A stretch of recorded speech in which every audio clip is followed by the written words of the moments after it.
Peggy 18.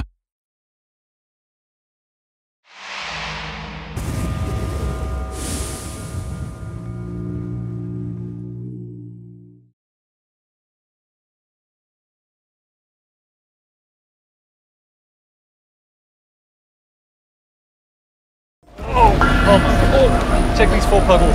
Oh no.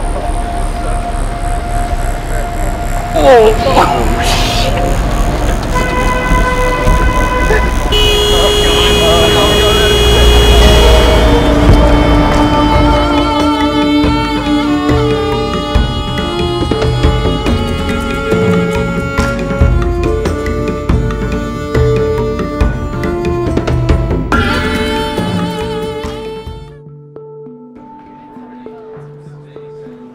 Ubisoft had a clear and lofty goal in mind as they built Far Cry 4, create the most authentic gaming experience ever. The dedicated developers in Montreal were step 1. Immersion in the game's inspiration, the Himalayas, was step 2. It was imperative to see the people, places, and things that would help bring this game to life. Nepal also suggests like a lot of different kinds of environments, right? How are you going to feel going from sort of the virtual world that you have created into the new world that we're going to? In my head I have this Wikipedia idea of what Nepal is. I've been reading about what makes it the way it is right now, what's been happening over the last 10 years, the last 1,000 years. But I'm hoping that we can uncover something that isn't presented on the web.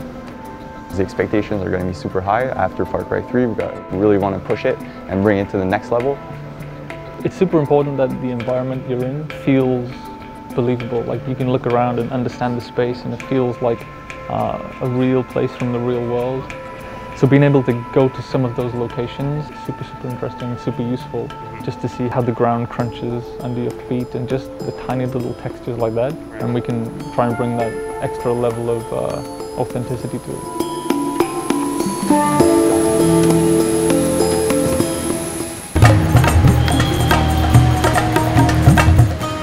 Arriving in Kathmandu was intense.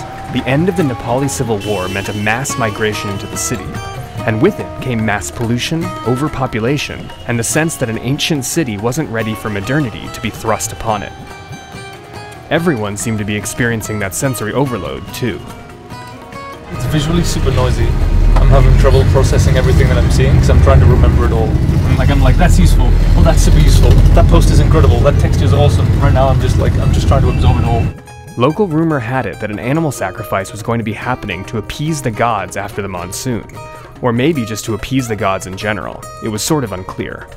But Nepal has strong ties to its past, so attending an animal sacrifice is significant in understanding traditional Nepali culture. It was a perfect introduction to the country.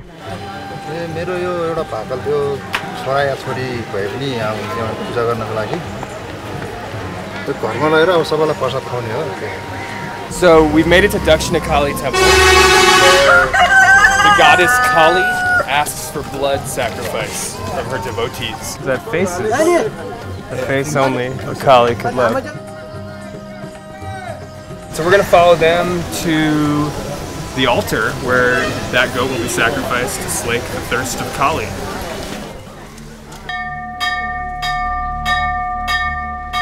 It was certainly a normal cultural moment, but for a second, everything got pretty quiet.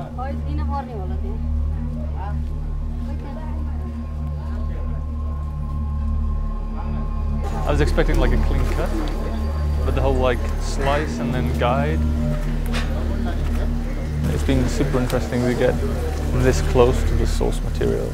It's like it's the kind of experience that we can never normally get, and I haven't had working on the game before.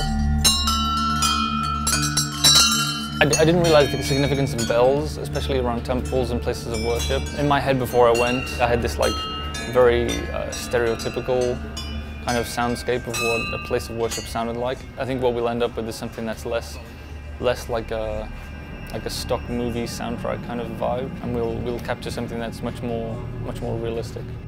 After a brief foray into animal sacrifice, a small plane was taken to Pokhara, a town famous for both being a gateway to the Himalayan highlands and the home base for Nepal's legendary fighting Gurkha.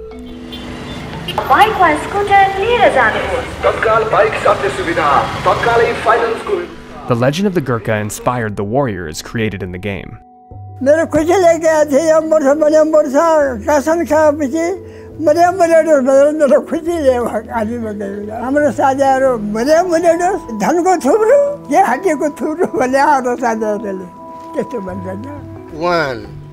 young Gurkhas in training gave a sense of what the challenges and motivations were to join one of the world's most elite fighting forces.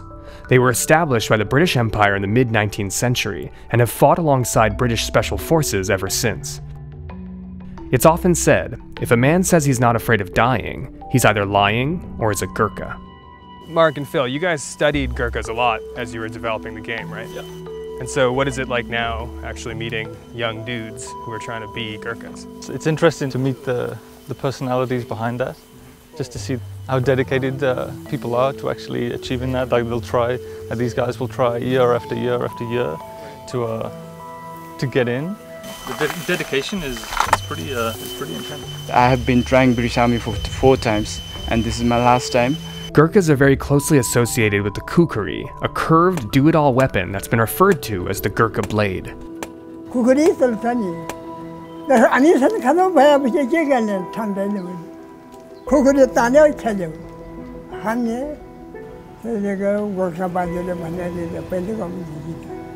Just a few years ago, a retired Gurkha successfully fought off 40 thieves who had hijacked a train, killing 3 of them and seriously injuring 8 others, with just a kukri. It's also the primary blade used in Far Cry 4. We will die for Gurkha, sir, if we are selected for British Army, Gurkha.